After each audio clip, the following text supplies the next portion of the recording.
Involved in this campaign for the last month or two. I'd like you to give me your views on what the whole unity of opposition forces in terms of fighting a battle means to you for the future of Trinidad and Tobago. Well, for me, the most important struggle has always been the unity of our peoples.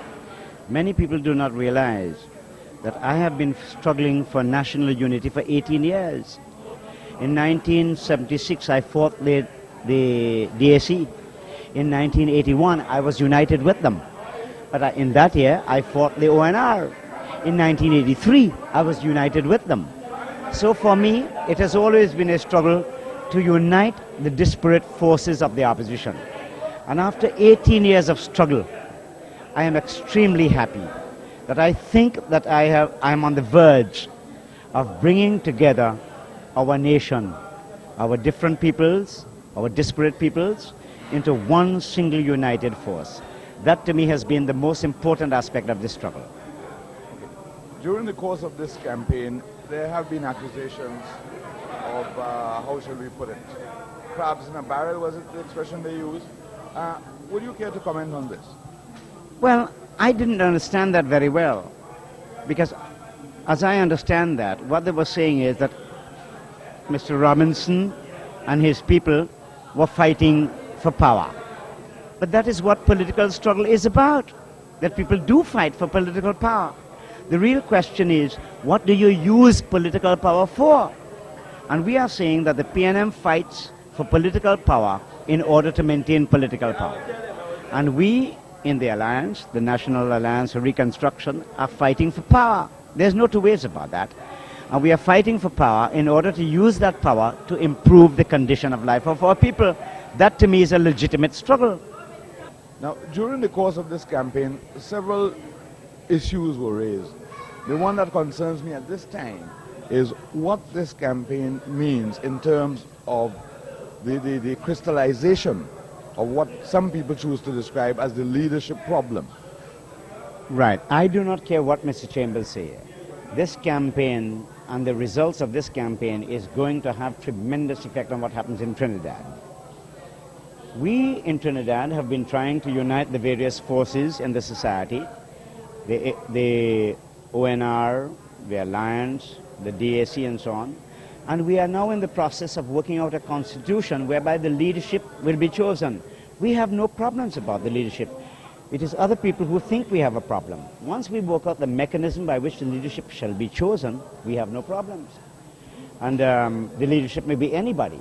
And as far as I am personally concerned, whoever is the leader, I shall support him with my whole energy, my whole life, and my whole struggle.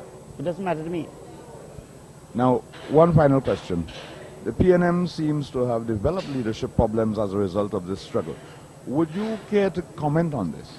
Well, it is clear that Eric Williams was a tremendous man. I don't think anybody can deny that. And after the death of Eric Williams, there appeared to have been a leadership vacuum in the PNM. And George Chambers has not been able to fill that vacuum.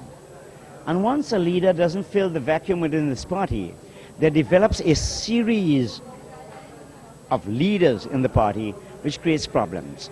And George has now found himself in a position where he is totally incapable of leading his own party. We have no such problem in the NAR.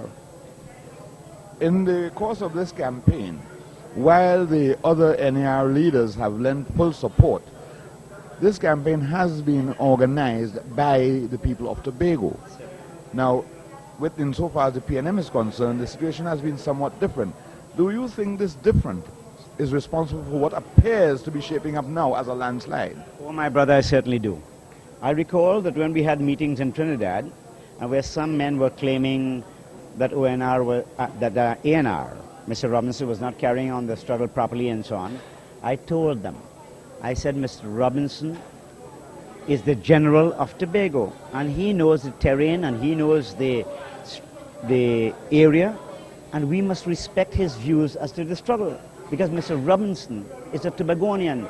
Mr. Robinson cannot tell me how to fight a struggle in Caroni. In the same way, I cannot tell Mr. Robinson how he will fight a struggle in Tobago. And so we respected Mr. Robinson's view. as to how this struggle is to be conducted. And we told him, brother, tell us what you want. And Mr. Robinson told us what he wanted. We respected him, and he carried out the struggle. And in my personal view, that is the reason why we are going to be victorious, because the struggle in Tobago has been carried out by a Tobagonian who understood the psychology and the ethics and the ethos of the Tobagonians. Now, insofar as 1986 is concerned, how do you see what has happened here today? I mean, a complete rout in areas where PNM was supposed to be invincible. How do you see this translating into the national picture in terms of Trinidad and Tobago? Do you think Trinidad and Tobago will get the message of the DAC beating the PNM for the 4th consecutive time? Well, as you know, I am one man who does not count his political chickens in the belly of the hen. And the results are not all in yet, and I cannot really say what's going to happen. I can tell you one thing. If the DAC beats the PNM in a significant way, in my personal view, this is going to have tremendous effect on the psychology of the people of Trinidad and Tobago with respect to the invincibility of the PNM in Trinidad.